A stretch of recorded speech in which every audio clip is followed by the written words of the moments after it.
congrès international des centres sociaux de 2016 nous a rassemblés à Berlin.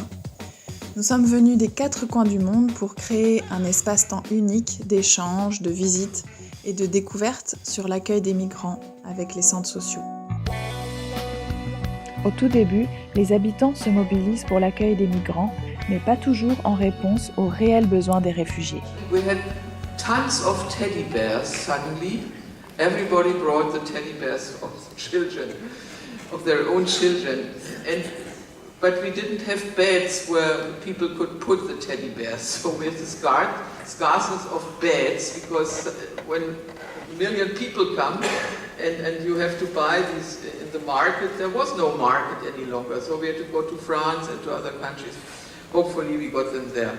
And of course this had to be organized. So there was a mismatch about within things who were really needed, tents and beds and blankets and so on, and things people brought to the shelters. These 3 or 4 people organized a migration aid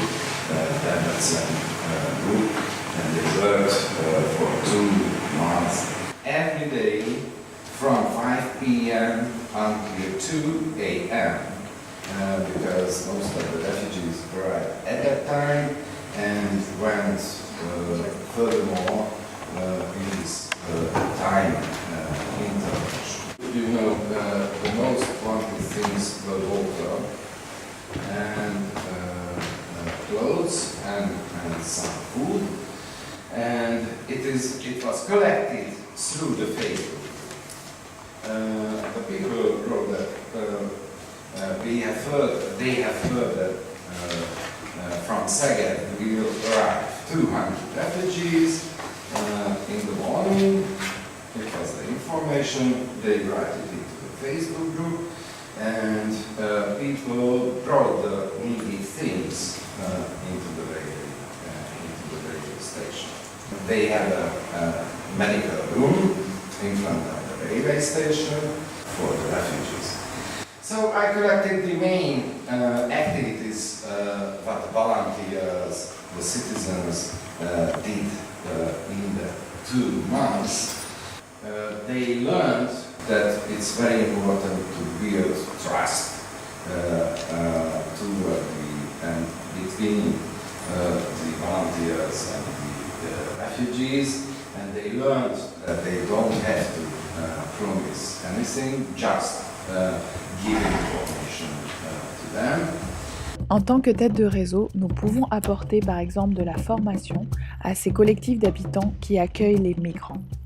We recognize that it was so important what they have done, the citizens group, that we had a possibility to have a 24 hours training. So we developed this training, have worked with refugees, which merged the professional knowledge and the volunteer knowledge, and I think it was for us the most valuable thing that we learned a lot too.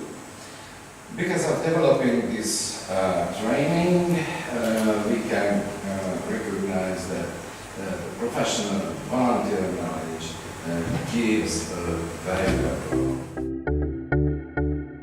Les centres sociaux peuvent également faire le lien entre les équipes de chercheurs et les collectifs d'habitants. And so it's the community partner that they've selected and the researcher, the primary researcher, and how they're bringing into the community, how they're taking their research and translating it into community-based organizations. Finalement, nous pouvons être créateurs d'espaces où se croisent les initiatives. You create the environment where maybe like-minded people can then self-organize, and you can do the whole community mobilizing thing. We use the theory of pebbles, the pebble theory of change. Let me start this way. If you think of a lake and you take a big boulder and drop it in, it'll just go plonk, and then, you know, the waves go outwards, and then at some point everything will be flat again. Yes. Right?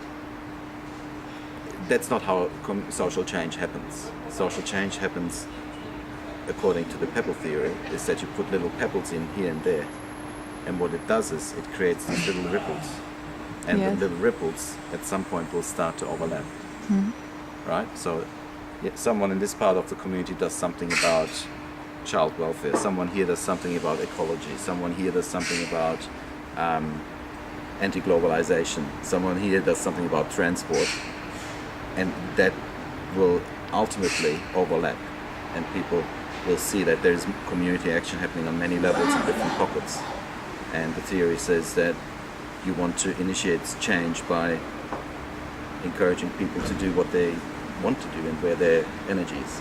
They see, oh yeah, you do something over there in that corner, I do something here in my community, and you know, it's part of civic society, I guess, and part of democracy, that you create spaces where you can exchange and actually learn from each other.